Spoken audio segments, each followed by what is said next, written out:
India first ಗೆ ಸ್ವಾಗತ. ನಾನು ವಿದ್ಯಶ್ರೀ. ಸೆಪ್ಟೆಂಬರ್ ಕ್ರಾಂತಿಯ ಕನಸುಗಾರನಿಗೆ ಆಗಸ್ಟ್ನಲ್ಲೇ ಶಾಕ್ ಸಿಕ್ಕಿದೆ. ರಾಹುಲ್ ಮತಗಳ್ಳತನ ಕದನದ ವೇಳೆ ಅಸಹಕಾರ ತೋರಿದ ಕ್ರಾಂತಿವೀರನ ಹಿಟ್ ವಿಕೆಟ್ ಆಗಿದೆ. ತಲೆದಂಡಕ್ಕೆ ರಾಹುಲ್ ಆಜ್ಞೆ ಬೆನ್ನಲ್ಲೇ ಅಸಹಾಯಕರಾದ ಸಿದ್ದು ನಿರ್ಲಿಪ್ತರಾದರು. ಈ ಬೆನ್ನಲ್ಲೇ ಬಂಡಾಯಗಾರನಿಗೆ ರಾಜ್ಯಪಾಲರಿಂದ ಬಂಡೆ ಏಟು ಆಗಲೇ ಬಿದ್ದಿತ್ತು.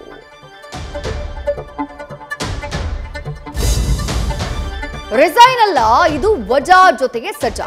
ಪಕ್ಷ ಮಾಡಿದ ಅಪಮಾನ ಅಧಿವೇಶನದಲ್ಲೂ ಸದ್ದು ಮಾಡ್ತು. ಆಕಸ್ಮಿಕವಾಗಿ ಸಿಕ್ಕಂತಹ ಈ ಅಸ್ತ್ರಕ್ಕೆ ಸಾಣೆ ಹಿಡಿದ ಬಿಜೆಪಿ 20 ನಿಮಿಷಕ್ಕೂ ಹೆಚ್ಚು ಕಾಲ ಉತ್ತರ ಬಯಸಿ ಕದನಕ್ಕೆ ನಿಂತು. ಒಡೆದ ಹಸ್ತ ಮನೆಯನ್ನ ಕೆಣಕಿ ಗೇಲಿ ಮಾಡ್ತು. ಅಪಮಾನದಿಂದ ರಾಜಣ್ಣ ಹೊರ ನಡೆದ್ರು. ಸದನದ ಹೊರಗಡೆ ಕೂಡ ಬಿಜೆಪಿ ಇದನ್ನ ಜಾತೀಕರಣಗೊಳಿಸಿತು.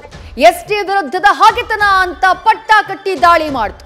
ಸಿದ್ದು ಮನದಲ್ಲಿ ಬಂಡಾಯದ ಬೀಜ ಬಿತ್ತಿದ ಬಿಜೆಪಿ ಡಿಕೆಶಿ ಕಡೆ ಬೊಟ್ಟು ಮಾಡ್ತು.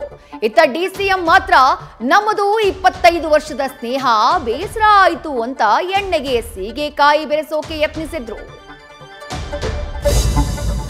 ರಾಜ್ಯದಲ್ಲಿ ಗದ್ದಲ ಗಲಾಟೆಗೂ ಮೊದಲು ಡೆಲ್ಲಿಯಲ್ಲಿ ಮತಗಳ್ಳತನ ವಿರೋಧಿಸಿ ಇಂಡಿಯಾ ಕೂಟ ಪ್ರತಿಭಟನೆ ನಡೆಸಿತು. ಸಂಸತ್ ಭವನದ ಬಳಿ ಹೈಡ್ರಾಮಾ ನಡೆಸಿದ 30 ಸಂಸದರನ್ನ ಪೊಲೀಸರು ವಶಕ್ಕೆ ಪಡೆದರು. ಅತ್ತ ಆರೋಪಗಳಿಗೆ ಸಾಕ್ಷಿಯ ಚಿತ್ರ ಸಾಕ್ಷಿಗಳನ್ನ ಒದಗಿಸಿ ಅಂತ ಆಯೋಗ ನೋಟಿಸ್ ನೀಡಿದೆ. ಎಸ್ಐಟಿ ಅಸ್ಥಿಪಂಜರ ಶೋಧಕ್ಕೆ ದಿನಕ್ಕೊಂದು ಟ್ವಿಸ್ಟ್ ಸಿಗ್ತಾ ಇದೆ. ಪಾಯಿಂಟ್ 13ರ ರಹಸ್ಯ ಕೆದಕೋಕೆ ಜಿಪಿಆರ್ ಬಂದ್ರು ಕಾರ್ಯಾಚರಣೆಗೆ ಗಿಡ ಮರಗಳು ಅಡ್ಡಿಯಾಗಿವೆ. 38 ವರ್ಷಗಳ ಹಿಂದಿನ ಪದ್ಮಲತಾ ಕೇಸ್ಗೂ ಮರುಜೀವ ಬಂದಿದೆ. ಇನ್ನೊಂದು ಕಡೆ ಕ್ಷೇತ್ರದ ಭಕ್ತರು ಪ್ರತಿಭಟನೆಯ ಹಾದಿಯನ್ನ ತುಳಿದಿದ್ದಾರೆ.